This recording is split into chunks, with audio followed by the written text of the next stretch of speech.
everyone, welcome to my channel. नमस्कार, माझ्या चॅनलमध्ये आपले स्वागत आहे. So today we are going to learn future continuous tense. आज आपण शिकणार आहोत चालू भविष्यकाळ. We will look at the use first, followed by sentence structure and then how to practice. चला तर मग सुरू करूया. So now let's look at the uses. पहिलं सेंटेन्स पहा. He'll be sleeping when you arrive. He'll be sleeping when you arrive. तू येशील तेव्हा हा झोपलेला असेल. क्रिया कोणती चालू असणार आहे त्यावेळेला? झोपण्याची. आणि केव्हा? जेव्हा तू येशील. नेक्स्ट सेंटेन्स पहा. At 9 p.m. she'll be watching a movie. At 9 p.m. she'll be watching a movie. रात्री 9 वाजता ती चित्रपट पाहत असेल. क्रिया कोणती सुरू असणार आहे? चित्रपट पाहण्याची. कधी? तर रात्री 9 वाजता. त्या ठराविक वेळेला. क्रिया कधी सुरू होणार, कधी संपणार ते माहिती नाही. क्रिया चालू असेल एवढं माहिती आहे. So, future continuous tense is used for actions ongoing in future and overlapping with another action or time. Overlap होणे म्हणजे काय? एक क्रिया जेव्हा होते आहे किंवा झाली त्यावेळेला दुसरी कोणती क्रिया घडत होती. सो आपल्या दोन्ही सेंटेन्सेस मध्ये जी क्रिया घडते आहे ती आहे फ्युचर कंटिन्युअस टेन्स मध्ये. फर्स्ट सेंटेन्स मध्ये आहे स्लीपिंग आणि दुसऱ्या सेंटेन्स मध्ये आहे वॉचिंग. आता थर्ड सेंटेन्स पहा.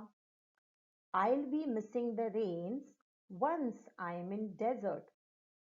I'll be missing the rains once I am in desert. मी वाळवंटात गेल्यावर मला पावसाची आठवण येईल. नेक्स्ट सेंटेन्स पहा. CEO will be coming to meeting. I guess. CEO will be coming to meeting. I guess. म्हणजेच माझ्या अंदाजानुसार CEO मीटिंगला येणार. दोन्ही सेंटेन्सेस मध्ये काय आहे? गेस वर्क आहे. प्रिडिक्शन आहे की कदाचित हे होईल. सो अशा सेंटेन्सेस साठी सुद्धा आपण यूज करतो future continuous tense for predicting और guessing about future actions.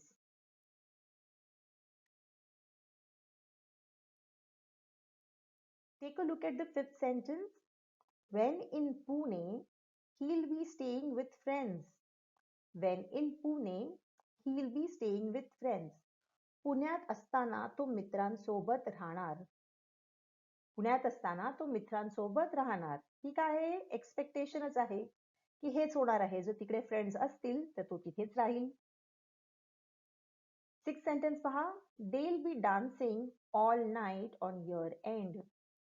They'll be dancing all night on the year end. ते वर्षाच्या शेवटी रात्रभर नाचणार. हे सुद्धा एक्सपेक्टेडच आहे.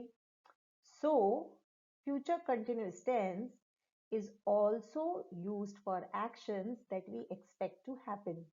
ज्या क्रिया घडण्याची अपेक्षा करतो त्यासाठी सुद्धा आपण फ्युचर कंटिन्युअस टेन्सचा उपयोग करतो. Now look at the seventh sentence. In an hour, I'll still be ironing my clothes. In an hour, I'll still be ironing my clothes. तासाभरानंतरही मी कपडे इस्त्री करत असेल. सो ही क्रिया आता चालू झालेली आहे आणि अंदाज काय आहे की पुढच्या एका तासानंतर सुद्धा हीच क्रिया चालू असेल. एथ सेंटेन्स पहा. Sea levels will still be rising in 25 years. Sea levels will still be rising in 25 years. 25 वर्षानंतरही समुद्राची पातळी वाढतच असेल. म्हणजे आता ही क्रिया चालूच आहे आणि पुढे सुद्धा चालूच राहील.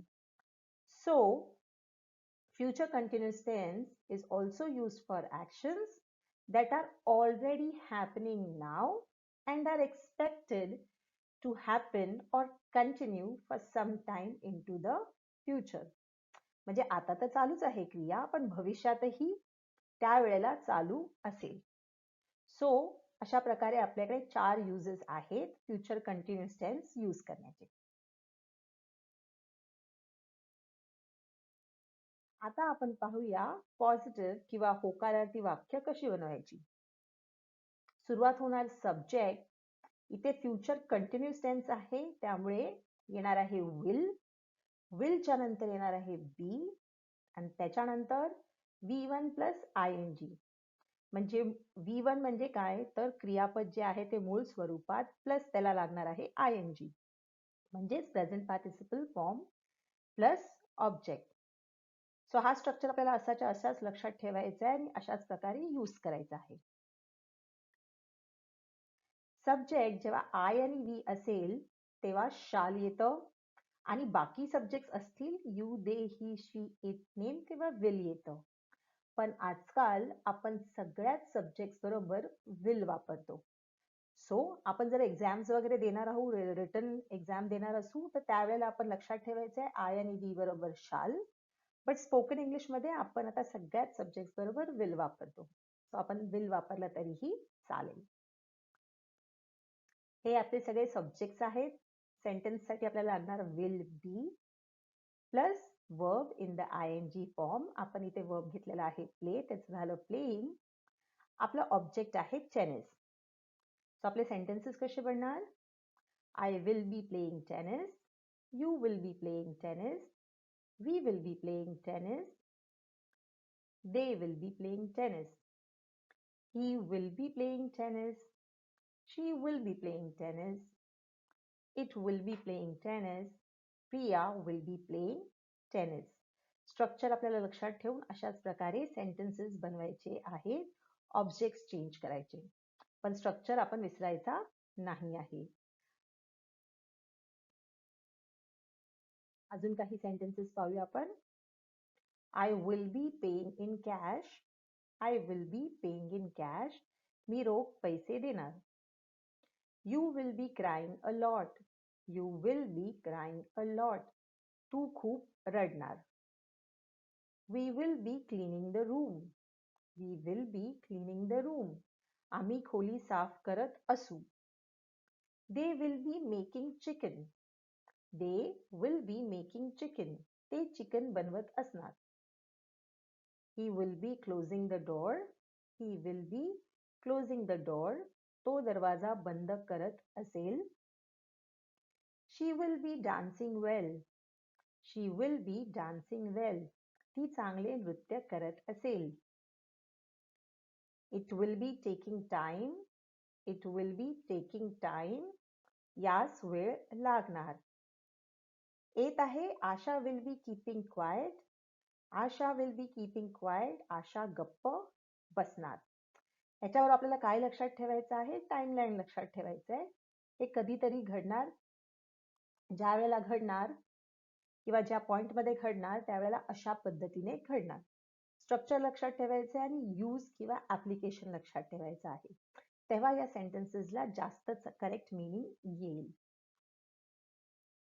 आता नेगेटिव्ह सेंटेन्स पाहूया, म्हणजेच नकारार्थी वाक्य. सब्जेक्ट विल, त्याच्यानंतर नॉट, त्याच्यानंतर बी. लक्षात ठेवा पॉझिटिव्ह सेंटेन्स मध्ये विलच्या लगेच नंतर येतो बी. इथे नेगेटिव्ह सेंटेन्स मध्ये विलच्या नंतर नॉट आणि त्याच्यानंतर बी. सो विल बीच्या मध्ये नॉट हे सँडविच होणार आहे. बीच्या नंतर वर्ब जो आहे कंटिन्युअस टेन्स असल्यामुळे ING फॉर्म मध्येच येणार प्लस ऑब्जेक्ट. आपल्याला माहितीच आहे की सगळ्या सब्जेक्ट बरोबर आपण विल यूज करणार आणि नेगेटिव्ह सेंटेन्स आहे म्हणून नॉट, सो विल नॉटचं येईल वोंट. आपण एक लेसन केलेला आहे कॉन्ट्रॅक्शन्स वरती, त्याचे 3 पार्ट्स आहेत. सगळे पार्ट्स नक्की पहा प्रोनाउन्सिएशन साठी आणि करेक्ट कॉन्ट्रॅक्शन साठी. आपले सगळे सब्जेक्ट्स आहेत, त्याच्याबरोबर येणार विल, विलच्या नंतर येणार नॉट कारण नेगेटिव्ह सेंटेन्स, फॉलोड बाय बी. आपला इथे वर्ब आहे प्ले, ING फॉर्म मध्ये होईल प्लेइंग आणि आपण ऑब्जेक्ट इथे घेतलेला आहे गोल्फ. पाहूया आता सेंटेन्सेस कसे बनतील. I won't be playing golf, you will not be playing golf, we won't be playing golf, they will not be playing golf, he will not be playing golf, she will not be playing golf, it will not be playing golf, Priya won't be playing golf. So contractions वेगवेगळ्या पद्धतीने बनू शकतात, त्यामुळे प्रत्येक sentences मध्ये will not हा वेगळ्या form मध्ये आलेला आहे. सो आपला लेसन कॉन्ट्रॅक्शन्स वरती नक्की पहा. अजून काही एक्झाम्पल्स पाहूया आपण नेगेटिव्ह सेंटेन्सेसचे. आपण जे पॉझिटिव्ह सेंटेन्सेस केले होते त्याचेच आता आपण नेगेटिव्ह करूया. I won't be paying in cash. I won't be paying in cash. मी रोख पैसे देणार नाही. You won't be crying a lot. You won't be crying a lot. तू जास्त रडणार नाही. We won't be cleaning the room. We won't be cleaning the room.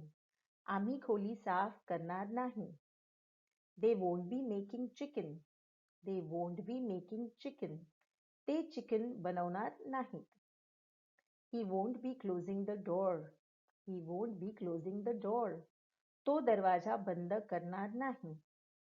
She won't be dancing well. She won't be dancing well. ती चांगले नृत्य करणार नाही. 7th, it won't be taking time.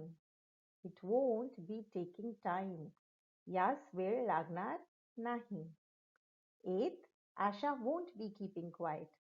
Asha won't be keeping quiet. आशा गप्प बसणार नाही. आता पाहूया क्वेश्चन किंवा इंटरोगेटिव्ह सेंटेन्स म्हणजेच प्रश्नार्थी वाक्य.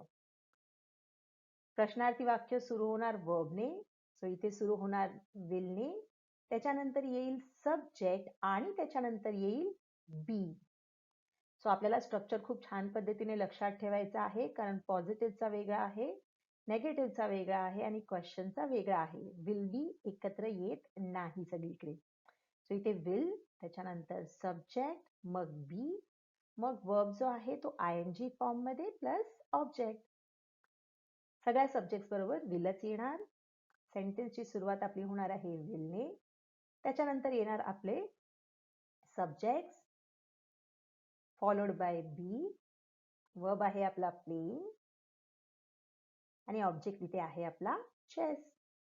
पाहूया सेंटेन्स कसे बनणार. Will I be playing chess. Will you be playing chess. Will we be playing chess. Will they be playing chess.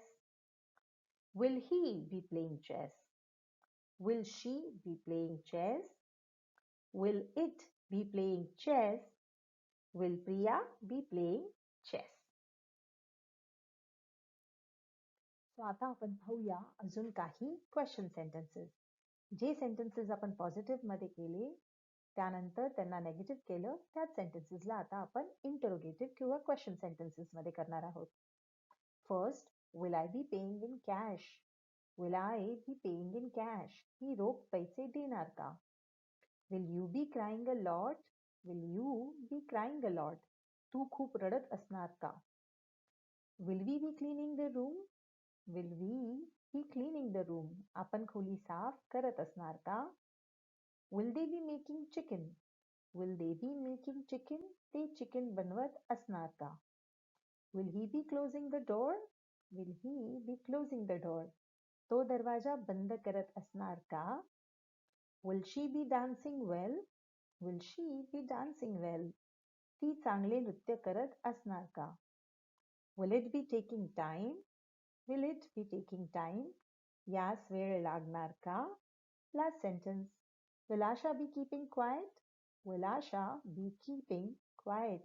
आशा गप्प बसणार का. आता पाहूया आपण प्रॅक्टिस कशी करायची. तुम्ही पाहू शकता मी सब्जेक्ट दिलेले आहेत, त्याच्या बाजूला आहेत आपले टू बी चे verbs will be, shall be. त्याच्या बाजूला आहेत आपले मेन वर्ब्स जे आपण आयएनजी फॉर्म मध्ये यूज करणार आणि त्याच्या बाजूला आहेत आपले ऑब्जेक्ट. सो आपण सेंटेन्स आधी पॉझिटिव्ह बनवूया. सब्जेक्ट लेट्स से घेऊया आय. आय बरोबर येणार विल बी. शाल बी येऊ शकतं. I will be eating. Eat आपला वर्ब आहे, कारण कंटिन्युअस टेन्स आहे तर ईटिंग होईल. I will be eating pizza next month. आता आपण बनवूया negative sentence. He will not be speaking much in the meeting. He won't be speaking much in the meeting सुद्धा करेक्ट आहे. आता आपण बनवूया क्वेश्चन. क्वेश्चन सुरू होणार विलने. वर्ब घेऊया शी. सॉरी, सब्जेक्ट घेऊया शी. त्याच्यानंतर येणार बी कारण स्ट्रक्चर आहे. त्याच्यानंतर वर्ब आयएनजी फॉर्म मध्ये followed by object. Will she be singing only Marathi songs tomorrow. अजून एक छान पद्धत आहे प्रॅक्टिस करण्याची. नेहमी क्वेश्चनने सुरू करायचं. Will they be speaking in English. त्याचं होकारार्थी उत्तर द्यायचं yes they will be speaking in English. त्याच्यानंतर नकारार्थी no they won't be speaking in English. So अशा पद्धतीने आपण प्रॅक्टिस करू तर आपले सेंटेन्सेस करेक्ट बनतील, आपला कॉन्फिडन्सही वाढेल. So friends, keep practising. Structure follow करा. यूज कुठे करायचंय ते लक्षात घ्या आणि त्याप्रमाणे यूज करा. कॉन्व्हर्सेशनमध्ये स्पेसिफिकली यूज करा.